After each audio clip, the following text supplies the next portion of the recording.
We have a very impressive panel for you this afternoon. I'm very excited to hear what they have to say. You know, I don't need to tell folks in this room that the creation of Greenbelts is really an act of optimism. It's really an expression of hope for the future. Greenbelts come about most often as solutions to a problem. They can better protect natural heritage systems and the endangered species that rely on them. They can serve to connect farmlands and the millions of urban consumers right next door. They sometimes safeguard invaluable water resources. And very often they give shape to urban regions, allowing forward-thinking, more sustainable notions of complete communities to prevail, or hopefully prevail, over badly planned urban sprawl. All of these attributes apply to Ontario's Greenbelt, something that we're very proud of and committed to defending. And many of them apply to the fascinating case studies that we will shortly hear about from the Warsaw metropolitan area in Poland, the San Francisco Bay Area in the United States. And I was joking with Stephanie Reyes beforehand.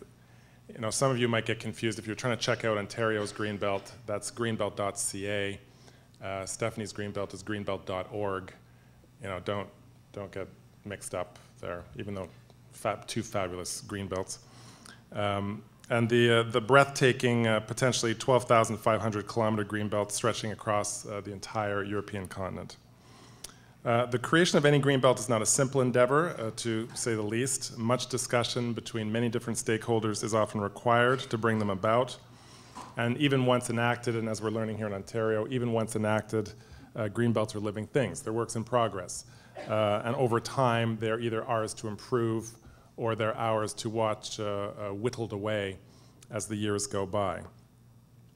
So this afternoon, we're talking about Greenbelts in progress. We're talking about 3 Greenbelts that are in the process of being born. And we'll first hear from Dr. Agata Toczewska from the Department of Landscape Architecture at the Warsaw University of Life Sciences.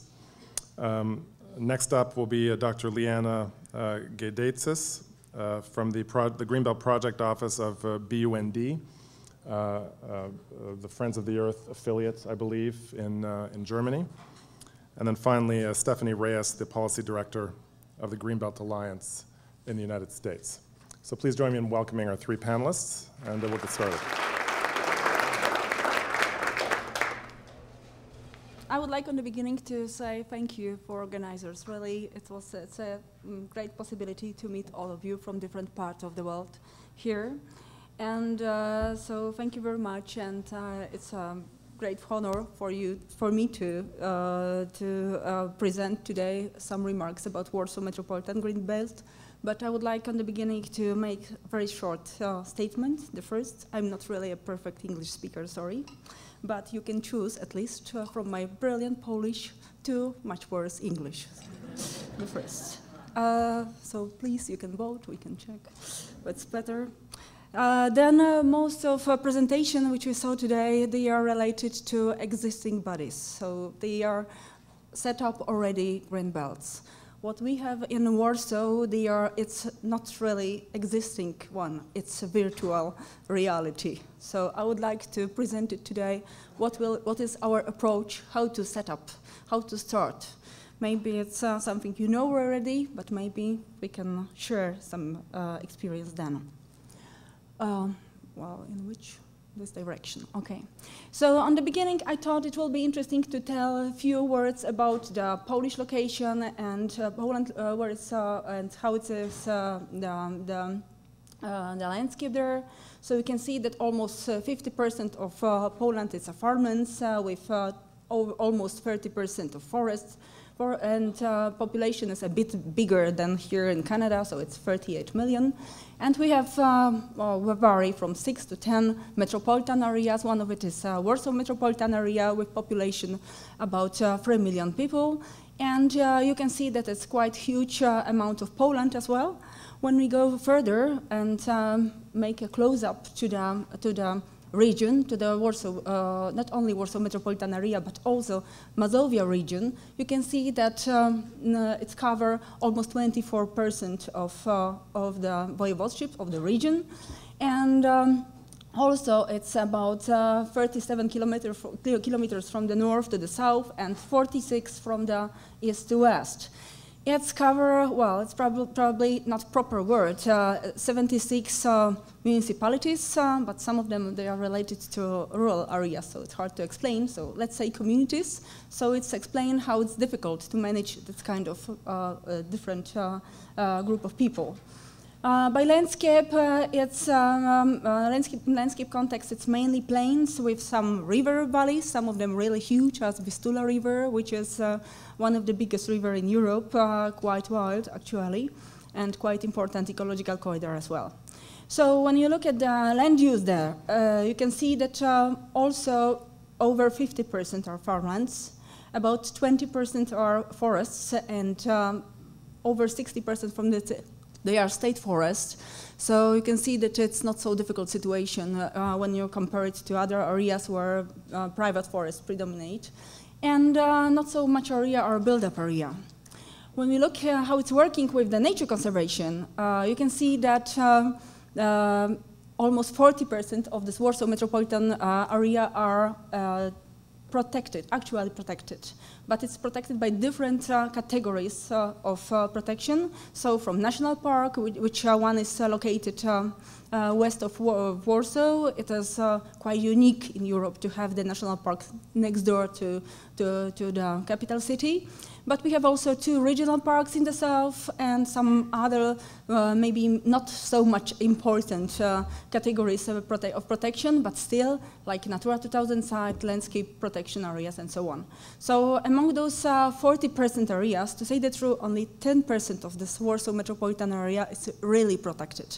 So it is we can find some instrument to protect, some compulsory protection plan to protect this field. So it shows us that it's well, this protection is not that sure.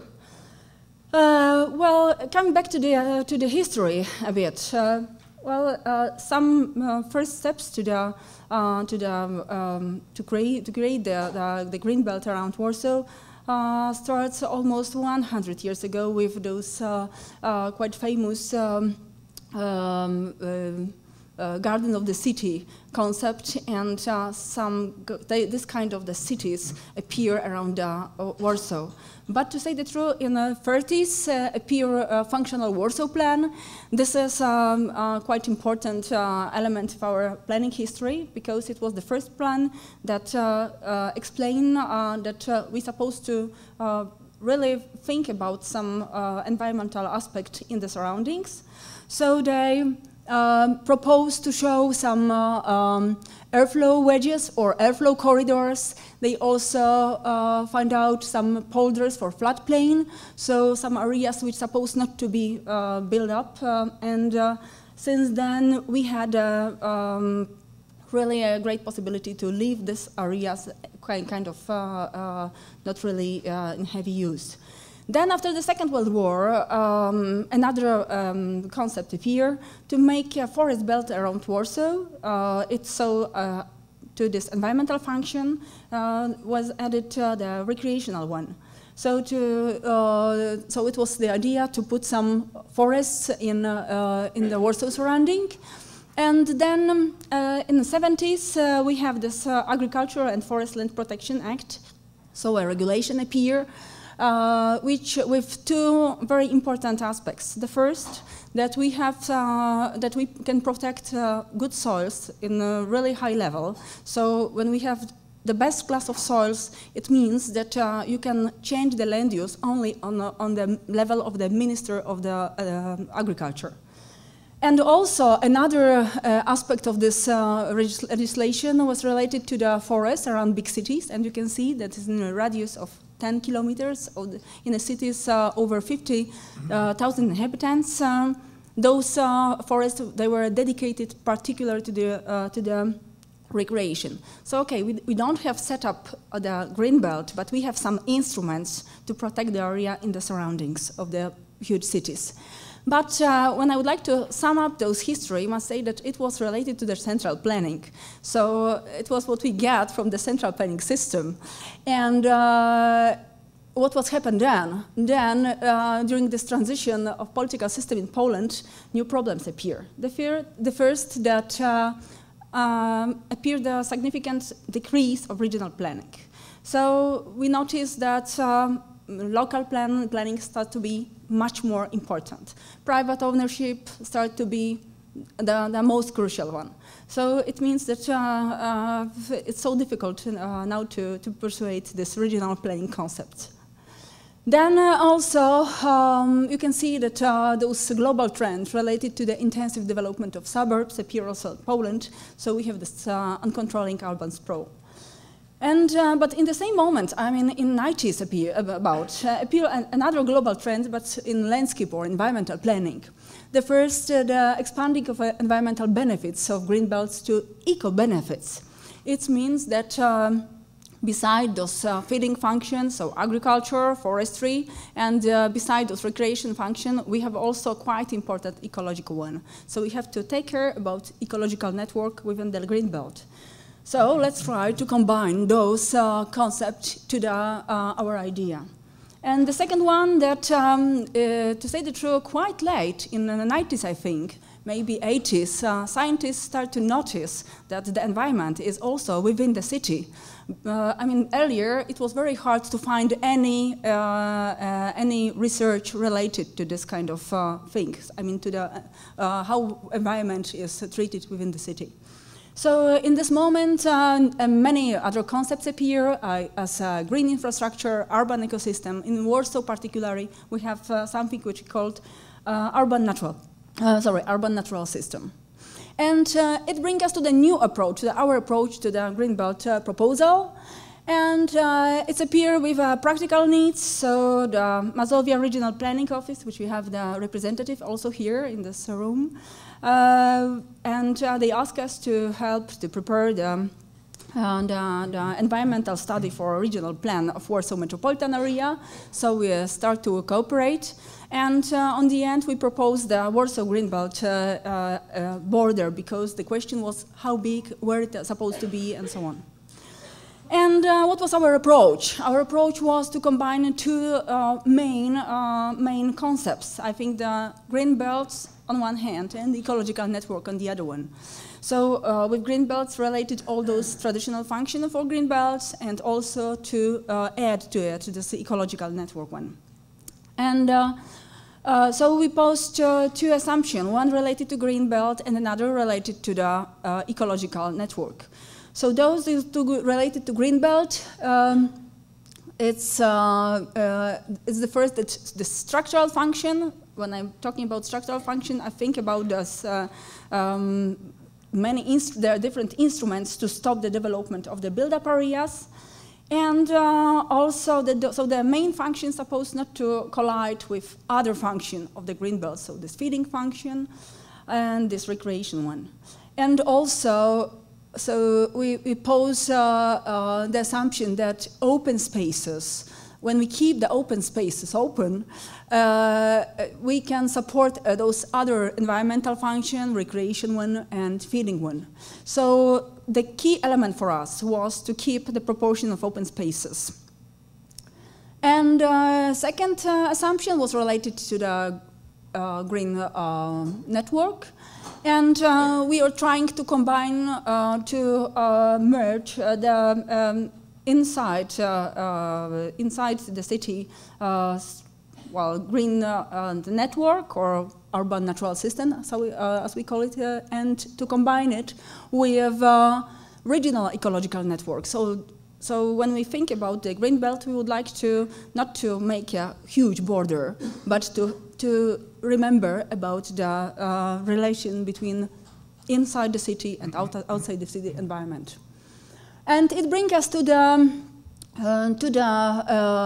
situation when which can be described as both those two elements we decide to identify separately because of the different function. And it brings us also to the goals The first goal was to sustain and protect the natural connectivity. So to protect the ecological network between urban natural system of Warsaw and regional ecological network, but also not to forget about environmental function as hydrological aspect, which was mentioned here about in many presentation, and climatic one. And also limitation of build-up areas, and to assure proper proportion between open spaces and built-up areas. So how we did it? Step by step, our methodology. We start with the popular method in Europe. I mean to use the landscape units as a basic element for future evaluation of the landscape. So we propose the landscape character type, and here you can see some simplification of those approach. So we have different criteria as land use, relief, and water condition, and you can see that those simple one types, we have about 6 of them. Then next step was to find out the potential for the future function. So the first, the ecological network. So we're trying to figure out if each landscape unit has the possibility to fulfill the function of ecological network. So if there are any barriers or any habitat which are suitable for the ecological network, and how it is connected with other elements and so on. So in the end, we have this high potential area to join the ecological network, medium one and low one. And then we verify it to figure out the relation to nature conservation areas. So we are trying to see, okay, where we have this high potential or medium potential of future ecological network with lack of nature conservation. So where we have a problem, it was a question for us. Next, we did the same for the other function for Greenbelt, so the recreation and agriculture. So you can see that we use different criteria as forest and water bodies share and cultural heritage for the recreation. And also on the other side, the soil classes to check where we have the most valuable for the agriculture land. And in the end, we get those 2 maps with high potential to fulfill those functions and low potential to fulfill those functions. And then, to make a summary, we decide to compare it with the development pressure. So we check in the local plans where are those brownfields. So they are areas already dedicated to the build-up areas, so they are lost forever, so we cannot change it. And it brings us to the situation that we can describe the conflicts, where we have conflicts in Greenbelt. So the first, let's check the recreation and development pressure. When we try to figure out where are the high potential for recreation and areas under high development pressure, in the same moment, we can see that in some cases we have those 2 different use of the area which are not suitable. Then we also try to see some conflicts between agriculture and development pressure. And also, you can see here some very spectacular example how it's working in Warsaw, because in Mazovia region we have very strange farmland structure, because we have plenty of small farms with very narrow belts. So they are not huge fields, but they are stripe by stripe, small pieces of land. And what's going then when developers would like to build new houses there? They buy just 1 piece of land, and they don't buy many of them to create new development. They buy 1 and say, oh, let's make the new development here. Let's make a new neighborhood long, half of kilometers, and short as 50 meters. And it's crazy. And could you imagine in winter that there's no place to keep the snow? So it brings a lot of problem. So we can see how it's working in Warsaw in some cases, and Warsaw Greenbelt, future Greenbelt, we'll see. And how it's working with ecological network, you can see next example, where we have also, again, this high potential for ecological connectivity and strong development pressure. This is a very sad example of former green corridor between our national park, Campinos National Park, and the Vistula River, so this huge river corridor. And what was happened then?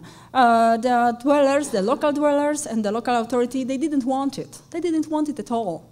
They wait for the changing the legislation. They asked the Ministry of the Environment, and they said, okay, they get on the end the permission to change the local law, and they remove the Greenbelt, the green corridor there. So then they planned a new development, and they said, okay, let's call it live in the green corridor.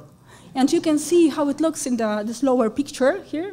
And you can see that even there's no tree line that as a remnant of the former green corridor. And coming to the end, so it's bring us to the situation when we have possibilities to create the green belt because of valuable areas for recreation, because you know that some forests are protected. We have some protection by good soils. We have some protection for ecological network, and it was our approach to find out the area suitable, the most suitable area for the green belt. So these are areas with high or medium potential of the function, and again, low development pressure, because otherwise we cannot set up the green belt in the situation with strong conflicts. So you can see that we have some gaps in the areas where some connectivity is needed, but the question is if it's needed, because if we need really continuous belt around the city. And in the conclusion, we have again the questions, because in the research usually it's very difficult to say, okay, we're done. In the research usually on the end we say, wow, we have to know some more things. And we have some questions like this. First, the question of the shape. So what kind of green belt we're supposed to set up in Warsaw? It's supposed to be green wedges, green belt, continuous, how much continuity we need. And so maybe not one belt, but also small belts around small cities. So what instrument will be the proper one? Then isn't this greenbelt proposal too huge? Maybe the area that's covered is too big. And the third one is a question of the function. So how important supposed to be, for example, ecological corridors? Are they supposed to be a green core areas? So they will be untouched future area, or whole green belt supposed to be this some kind of untouched area. Contemporary experience from many different countries say that it doesn't work very well, and I hope that here in Ontario it's different. But when we see it in many countries, and also today from Sao Paulo, for example, we see that we have a problem. And of course, the last question: how to fulfill spatial development demands. So it's a question of implementation, of course. And so implementation, of course, of those big idea, definitely, besides not only on this ecological or environmental aspects or agriculture one, but mainly for social, economic, and political. And so you can see that what I present today, it's not a very modern approach. It's not a bottom-up approach, as we can see here in Ontario. It's still top-down, because it's just the first step. So we have still something to learn here. And on the end, the picture from our national park close to Warsaw. We have moose a lot in Warsaw, around Warsaw. And the question for me, is what is he doing in winter? Thank you.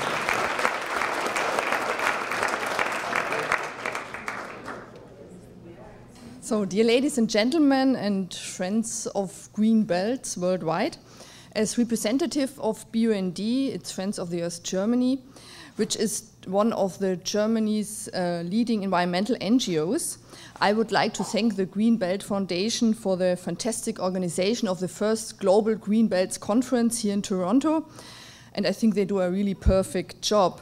And I'm very delighted to be here to present the German and European Greenbelt as well as to hear about the other worldwide green belts.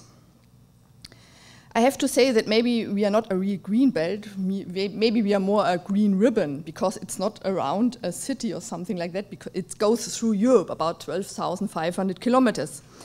So by my presentation, I would like to introduce you how the formerly impermeable border between in Germany and Europe developed into a living, dynamic, and ecological symbol of the overcoming of the terrific so-called Iron Curtain.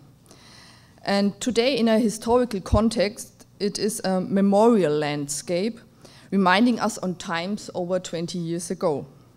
So many activities and projects took place and are ongoing in the 23 European countries along the European Green Belt. Especially in Germany, we celebrated the 20th anniversary already in 2009, so there's quite a long story to tell, and I better start. Just a few words about the situation of the Green Belt along the former Iron Curtain in the European context. Because of the long process of habitat fragmentation, especially caused by developments in transport infrastructure, urbanization, energy generation, and agricultural intensification, the loss of connectivity is now in many places the weakest link for species and therefore ecosystem survival. Europe is a continent that has suffered the most in this respect.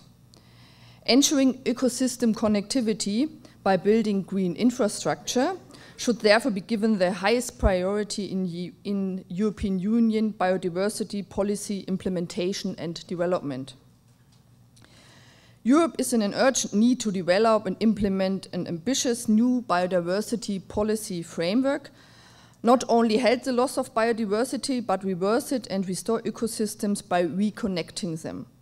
So the European Green Belt is an already existing green infrastructure in Europe and a connected ecological corridor.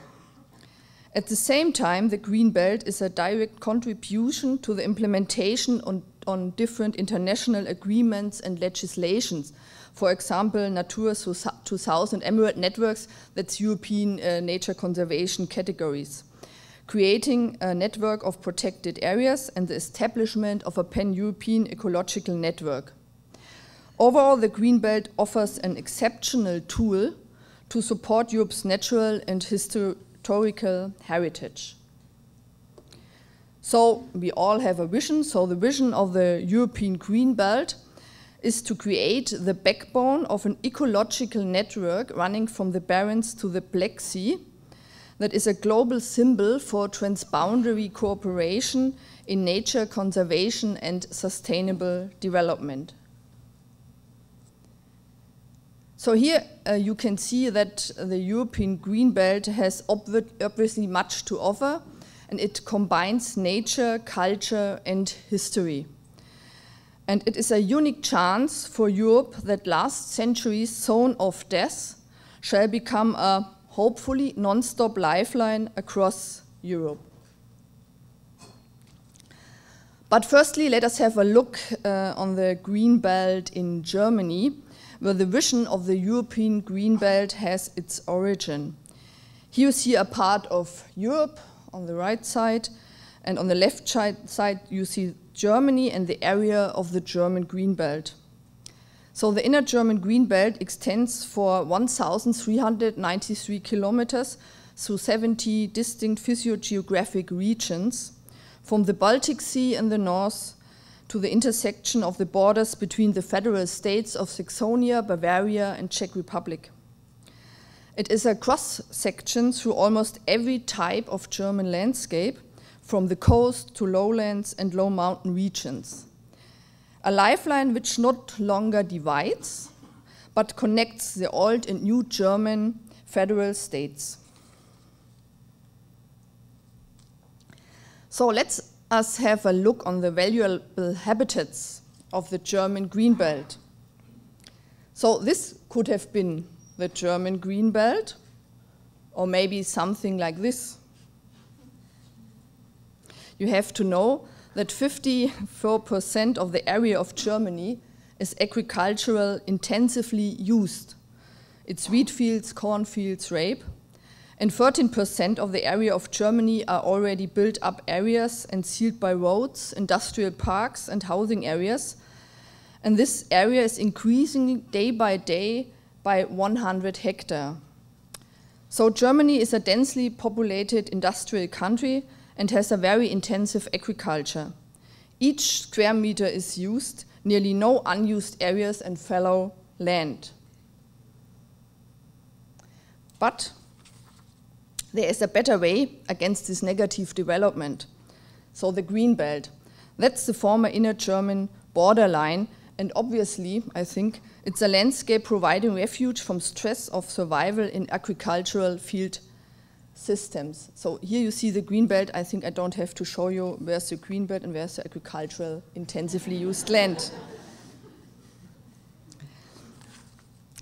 So, but let's have a look on the historical background. So the so-called Iron Curtain running from the Barents to the Black Sea divided Europe for almost 40 years and was most strongly expressed in Germany. Nearly no activity was allowed in this forbidden zone along this really inhuman barrier. And here you see some historical pictures of the former inner German border zone, the so-called Death Zone, between the two German states. The border was made up of metal fences, walls, barbed wire, watchtowers, and spring guns. The inner German borderline had a more or less standardized structure all along the way of 1,400 kilometers. There was a road for military vehicles, a zone for tracking down traces, an anti-vehicle ditch to stop cars and trucks, and metal fences and so on. And there was a so-called no man's land, and East Germans were not allowed to go close to the border already 5 kilometers in front of the borderline where the restricted area started. So in 1989, our organization, BUND, initiated the project Greenbelt in Germany, which aims to preserve and develop valuable habitats along the former inner German border. And in the seclusion of the border area, natural habitats and endangered animal and plant species found a retreat where nature was granted a reprieve over 30 years. But already long before the fall of the Iron Curtain in Germany, surveys in the 1970s by BUND volunteers, of course only from the western side, had already revealed the richness of nature around the death zone for people. Consequently, BUND was well prepared when the Iron Curtain fell down and could start the German Greenbelt project in December 1989. Above you see the only existing picture of this meeting in December 1989, where the first resolution of the protection of the inner German Greenbelt was decided. And below, we celebrated the 20th anniversary of the Greenbelt Germany at the same place and with the same people. That's the same people. As 1989. Okay. So since 1989, BUND, together with other organizations and institutions, have carried out conservation activities and projects, political lobbying, public relations work to make preservation of the Greenbelt a reality. Public relations is an extremely, important tool for the success of the Greenbelt initiative, and it has a unique message that already communicated to the public and policymakers alike. Throughout the existence of the German Greenbelt, communication with the public has been at the center of activities, and for promoting the Greenbelt, we published really a lot of information flyers and leaflets. And a lot of public relation activities and unique media feedback. We're going along with the 20th anniversary. That was a very good year for us because we had also a BBC production on the Greenbelt Europe. And the BUND organized together with the Federal Agency for Nature Conservation, it's a BFN in German, a 4-day press trip along the inner German borderline. And a lot of journalists participated And here you see on the right side an example of a newspaper article titled here, Vom Todesstreifen zur Lebenslinie, it's from death zone to lifeline. But not only in Germany, worldwide is an increasing number of publications on the Green Belt. And this public pressure since 22 years is one of the main reasons that the idea is brought to its success. And a huge step forward was a survey of the entire German Green Belt in 2001, run by BUND and funded by BFN. This habitat inventory documented the importance of the Green Belt for species and habitat protection within Germany. The survey identified 109 different habitat types contained within the 177 square kilometers, it's about 17,700 hectares, of the Green Belt. And half of the area of the habitat network consists of endangered habitat types of the German Red List. And 85%, that was a very, very important result, of the Green Belt in Germany is mostly intact. That implies that the function as a system of connected habitats is ecological intact at present. So the Green Belt is the only existing national habitat connecting system in Germany. Here you see another picture of the Green Belt. I think I don't have to show you again where the Green Belt is and where the intensive agriculture. So there are a lot of endangered species in the Green Belt. You can see here, I cannot mention them all, but maybe you recognize river otters, wildcats, blackstork, and tree frogs.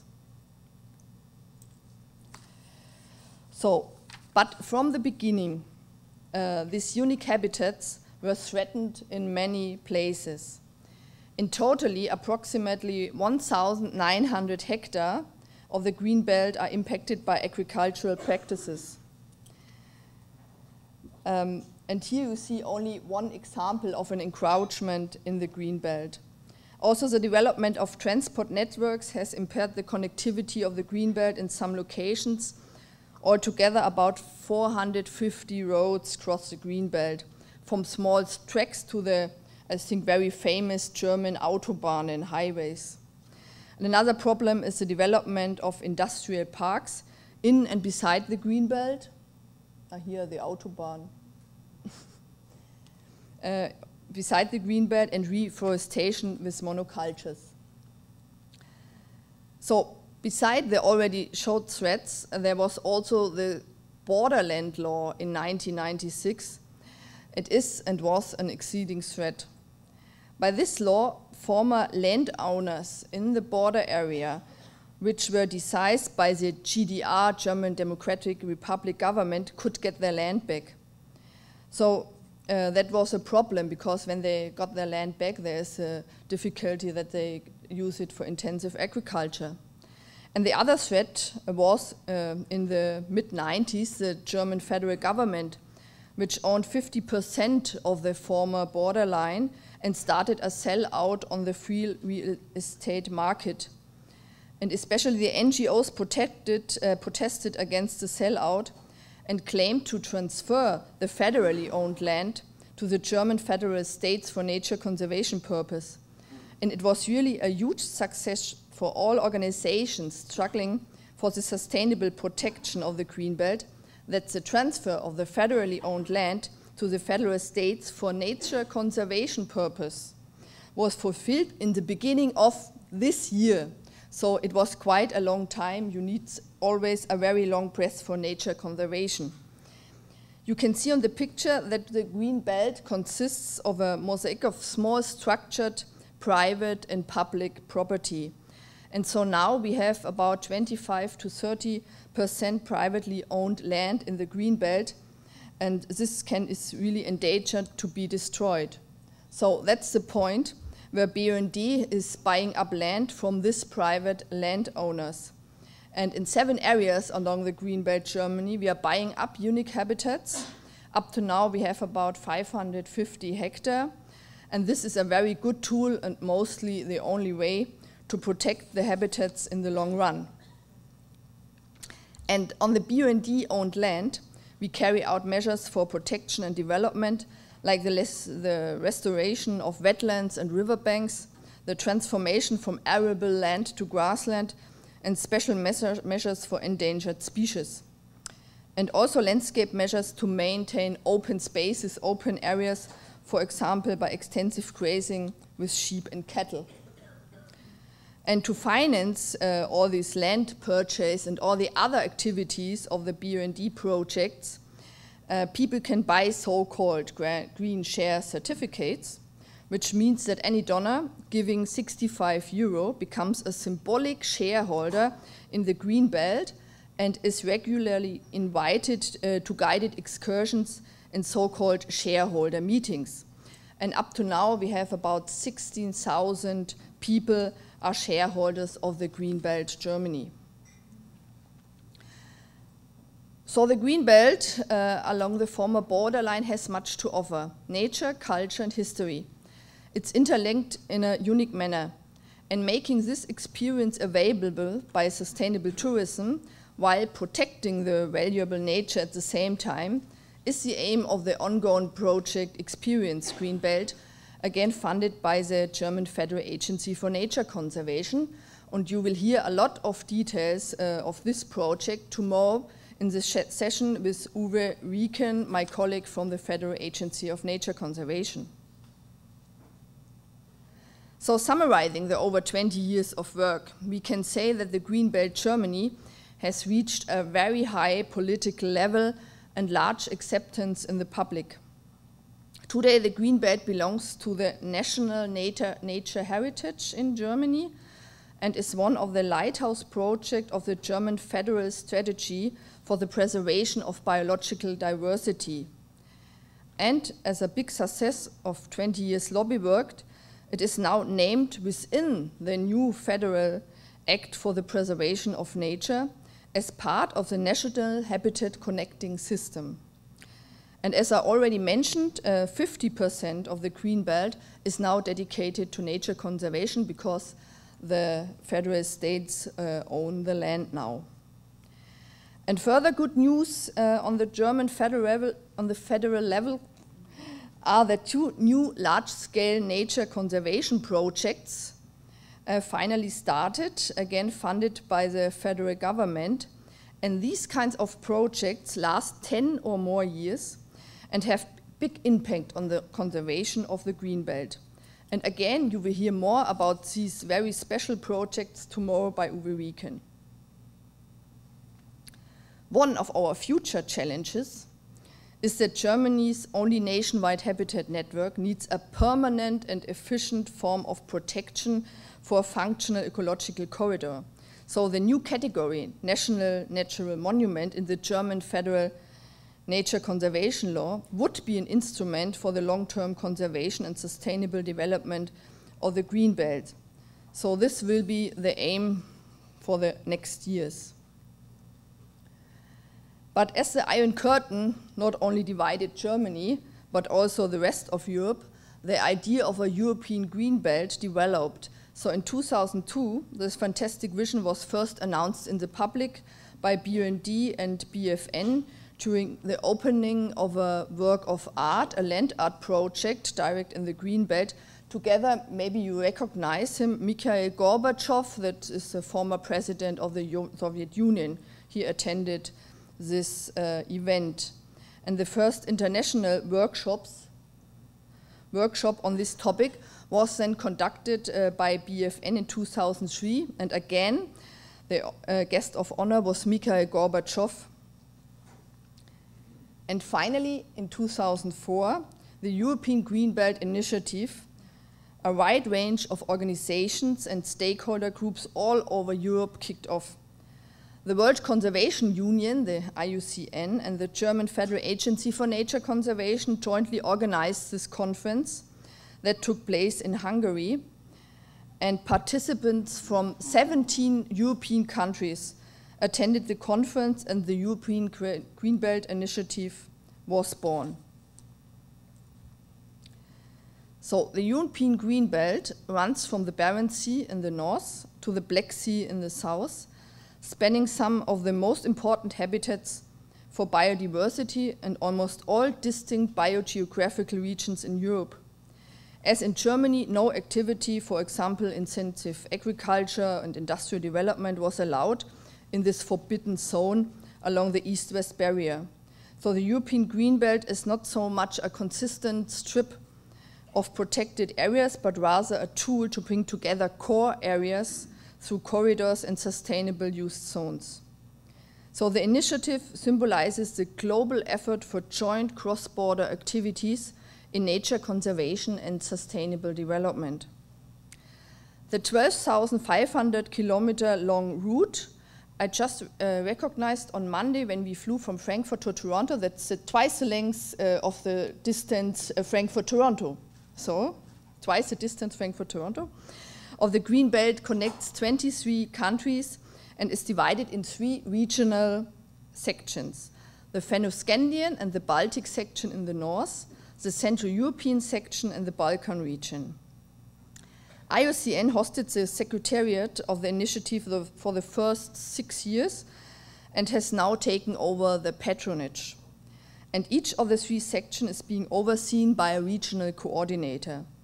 So in the north you can see the Fennoscandian Greenbelt, and there's a regional coordinator, the Baltic Fund for Nature, and BUND, our organization, is appointed regional coordinator for the central section, and for the Balkan region, its regional coordinator is EuroNature. Now only a few impressions of the European Greenbelt. So many activities are going on already since 1992 along the Fennoscandian Greenbelt. The Finnish-Russian and Norwegian-Russian border harbor some of the last intact wild areas in Europe. There are already several protected areas, for example, national parks, along the borderline, and there exists a very good transboundary cooperation in nature conservation. Here above you see some information panels and maps for hiking in the Finnish border area, but maybe as you see below, that there still exists a strong secured border area between Finland and Norway to Russia. So you can imagine that the situation there is quite different to the other European regions. And here you see some charismatic mammal species like grey seal, reindeer, wolverine, and brown bear, which are typical for the Fennoscandian Greenbelt. Unfortunately, a project gap between the Greenbelt Central Europe and the Fennoscandian region could be closed. In January 2009, the Baltic Greenbelt project started and is funded by the European Union. Along the Central European Greenbelt, there are existing several transboundary national parks and further protected areas are planned. And you see here the cross-border national park between Austria and Czech Republic, the Tajatal, and some threatened species like otter, lynx, and wildcat are typical for the Central European Greenbelt section. The first financed project for the European Greenbelt Central Europe by the European Union was successfully completed in May 2008. 17 project partners from 8 different countries, and most of them speak different languages. It is fantastic that now a second project regarding the Central European Greenbelt, funded again by the European Union, starts next week on the 1st of April, and it's the following project of the first EU-financed project. So the Balkan region is an extremely heterogeneous but mostly natural corridor. The Greenbelt links important wetlands such as coastal areas, rivers and lakes with the mountains in the very center of the Balkan Peninsula. Some transnational protected areas already exist, and conservation projects for species like the very endangered Balkan lynx or the brown bear on the way. And here, I mentioned it already, the regional coordinator is EuroNature. And you will hear some more detailed information about the Balkan Greenbelt tomorrow by Gabriel Schwaderer. So what is a greenbelt from the nature conservation point of view? It's a protection of wilderness, water bodies, cultural landscapes, and endangered species. And as a greenbelt makes its way from north to south, it crosses a large variety of European landscapes and landscapes forms and reflects its function regarding, of course, climate change. The climate and geology provide a natural setting for a diversity of cultures and ecosystems of the European Greenbelt. So the high importance for nature conservation is also obvious by the fact that there are a high number of large protected areas. 38 national parks are situated directly along the former Iron Curtain, and of 16 are cross-border national parks. There was also a mapping project conducted along the European Greenbelt, and in this project, data of protected areas as Natura 2000 and Emerald sites, it's again the European categories, were analyzed and combined, and we get 4 types of European Greenbelt conservation areas, you see here. And the unique diversity of the European landscapes along the Greenbelt is reflected in the fact that there are 3,200 conservation areas in a corridor of 25 kilometers either side of the Greenbelt. So this fact alone underscores the importance of the Greenbelt for nature conservation. So summarizing all the existing facts of the European Greenbelt has some important opportunities. So it's promoting the development of a pan-European ecological network. It is a connecting system through many natural areas. It can implement common European nature conservation efforts. It is a tool to overcome the historical separation of Europe because it is a living historical monument, and the Greenbelt enhance sustainable regional development in the border areas. So how can we implement this vision? So we need more transboundary projects and activities, and also the win-win cooperation like sustainable tourism. The implementation of Greenbelt ecological criteria in infrastructure planning and agricultural use is very important, as well as filling the gaps, because there are already gaps in the European Greenbelt, and restoring and preserving functional ecosystem services along the European Greenbelt. So last but not least, we have a very long-term, better say a long-term challenge. We have the request that the European Greenbelt should be nominated as UNESCO World Heritage Site. But this procedure is very, very difficult and can take maybe the next 10 or 20 years. So there's again a long way to go for the European Greenbelt, but as I said in the beginning, in nature conservation, you need a long term of press. So if you need more information about the European and German Greenbelt, you can go on the homepages. They are also in English. And thanks again for the invitation here. And I'm really very happy to be here because it supports us in Germany and in Europe to hear of the other Greenbelts in the world, that we get the policy makers convinced of the Greenbelt vision. Thank you very much for your attention.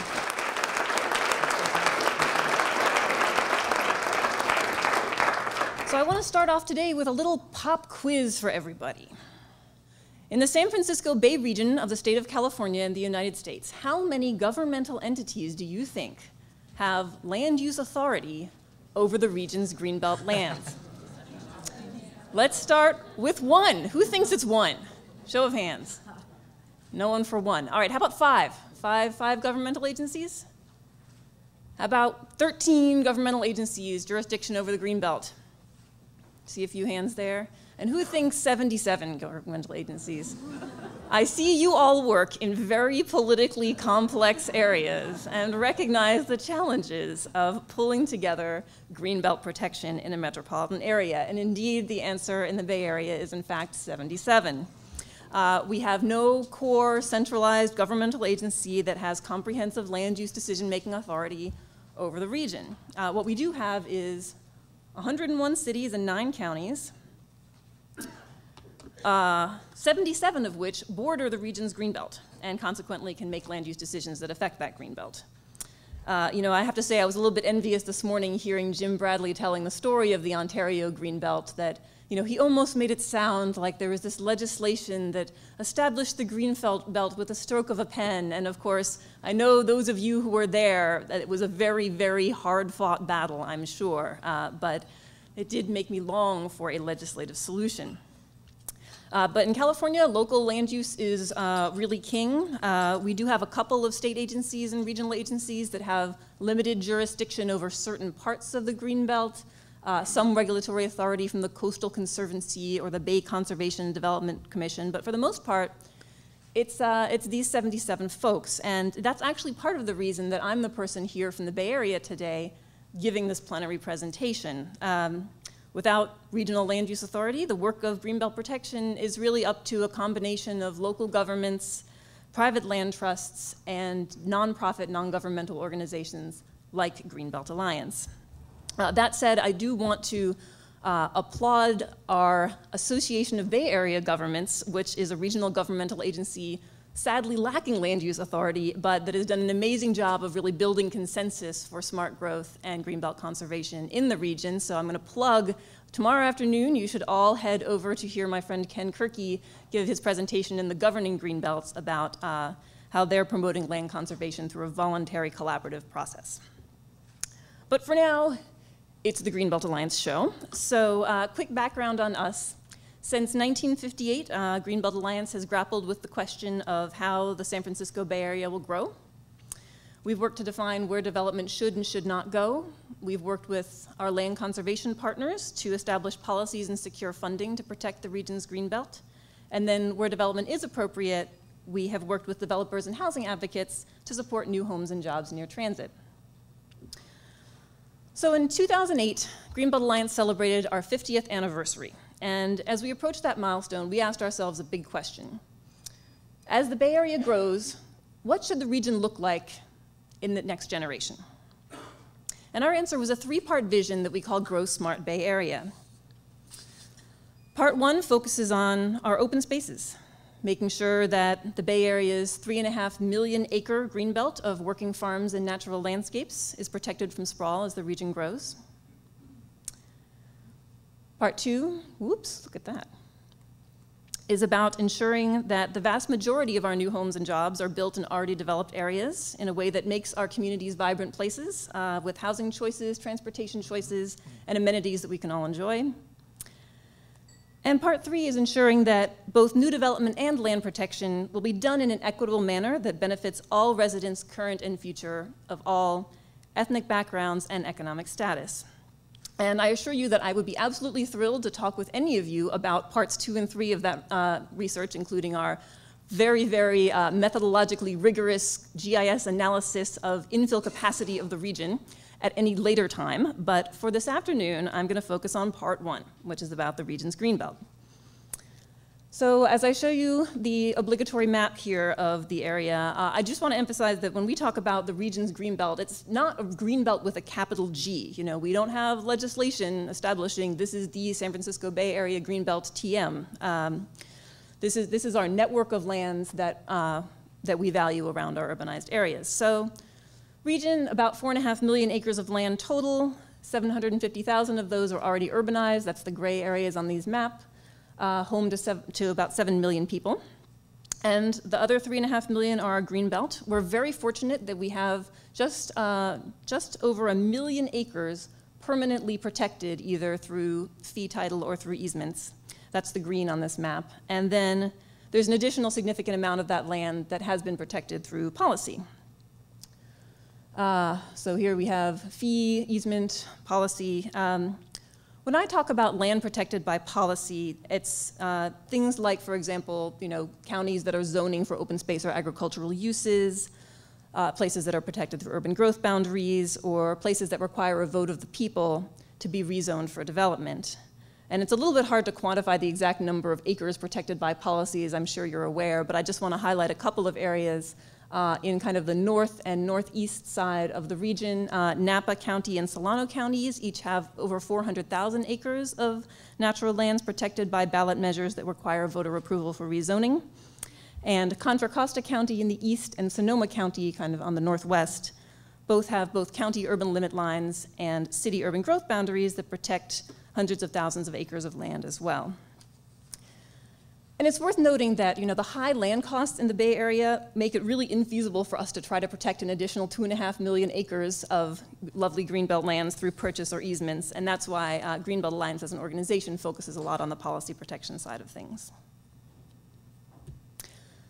So back to 2008, as Greenbelt Alliance thought about how best to achieve our goal of this fully protected Greenbelt by 2035, one thing we realized early on is that while you and I and folks in this room might get really excited about talk of acres and easements and vegetation types and habitat types, most of the folks who are the elected officials on these 77 local governments are more focused on the people who they serve in their communities than on the details of the lands that surround them. And I think John Ginnivan really emphasized that this morning in his presentation, talking about the need to talk about, well, why? Why are we having this Greenbelt? So when Greenbelt Alliance and our partners kicked off what we called the Green Vision process, which is a regional collaboration that culminated in the Golden Lands, Golden Opportunity report shown here, we started out from the premise that we've been talking about a lot today, frankly, about how our open spaces provide benefits to all of our residents of the region, even if they're not just hikers.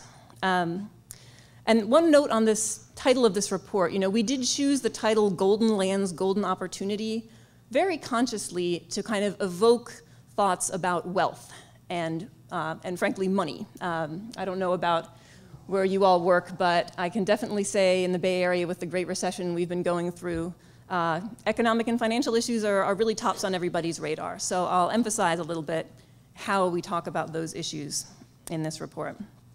In terms of what are the benefits that Greenbelts provide to residents? I think we've heard a lot about that today, so I'm not going to belabor these points. But I do want to kind of show how we go about talking about those benefits in ways that are compelling to city council members, county supervisors, et cetera. So number one, clean water, of course. And it's interesting, in California, clean water is pretty much the best polling issue you can find. Voters may or may not be willing to vote for new parks. They may or may not be willing to even vote for education issues. They may or may not be willing to vote for transportation. But boy, you put a clean water bond in front of them and it's sold. And I actually heard one of the speakers this afternoon saying that they had similar results here in Canada. So number one, clean water for your constituents. We also talk about healthy local food, and part of this is, again, talking about the economics of the agricultural industry. For us in the Bay Area, the wine industry generates $9.5 billion annually in Napa County alone, so it's a big regional economic driver that people don't always think of when they think of the Bay Area. Most folks think of Silicon Valley. But speaking of which, when we talk about the value of community greenbelts and quality of life, one of the things we like to emphasize is that businesses like high-tech companies do have a choice about where they locate in California, in the United States, in other countries, and the beauty of our natural landscapes is part of what attracts some of those creative class workers to our region and really is a draw for companies to locate here. And when we talk about ecosystems and natural infrastructure, which we've talked a lot about this year, this day and a half, Freudian slip. We really do talk a lot about some of the cost of infrastructure maintenance and the fact that, if we have natural flood protection areas, we don't have to start spending a lot of money to build levees. I'm sure you all talk about that as well. And finally, kind of the fifth value that we emphasize is really the health aspect and the health message. And I know, again, for us, at least in San Francisco, this question of the health of my family, the health of my constituents really resonates with local decision makers on the ground when we talk about why do we need to have natural landscapes available to families. So these are the types of benefits that we think will really motivate those elected leaders to take action to protect the Greenbelt. So the next question we asked ourselves is, all right, well, what are the places that we need to protect? And going into this process, I'm really struck by how similar this sounds to what Agata was describing in Warsaw. So we convened local land conservation experts in all 9 counties of the Bay Area and asked them, what do local experts who are working on the ground know to be the most important lands to protect, and what are the benefits that each of those different pieces of land provide? So we mapped all of that information. And in the end, we had this series of maps showing which areas were important to protect for what reasons. And I'm sure it's not surprising to any of you that when we take those maps and kind of overlap them, pretty much the vast majority of our 3.5 million acre Greenbelt provides one or more benefits to the residents of the region. And we're now in the process of supplementing this work with additional kind of scientific-based data layers, so databases of which agricultural lands have the best prime farmland, and habitat information from different agencies as well. So I guess the final question now is, okay, we have a vision for the future of the Greenbelt, and we understand the benefits that the Greenbelt provides. How do we best go about achieving that vision? And I'm going to point you again for part of this on the side of kind of land acquisition and are there places that we really do need to buy outright. Go to Ken's presentation tomorrow and he'll tell you about a very exciting initiative called the Focus Priority Conservation Areas for that. I'm going to focus a little bit more on the policy protection side and how we achieve that vision. So Greenbelt Alliance as an organization, we're an advocacy organization. We have basically 3 prongs to our work. We do research, we run campaigns, and we work in partnership. So starting off with research, and this again, boy, so similar to the Warsaw work. This is Greenbelt Alliance's signature at-risk map from our at-risk report, which really details what are the lands that are most threatened by suburban sprawl development. So what we did was take those maps from our Green Vision analysis of which were the most important lands, and the maps of which lands were most threatened, put them together, and then actually slightly differently from the Warsaw approach, we said, all right, those lands that are most important and most threatened, that's where we're most needed. So that's where we're now trying to focus our policy protection efforts moving forward. And I'll give you a few examples of some of those campaigns from our recent years, some of which were sort of reactions to development proposals and others of which were proactive policy protection efforts. So let's start off in the city of San Ramon.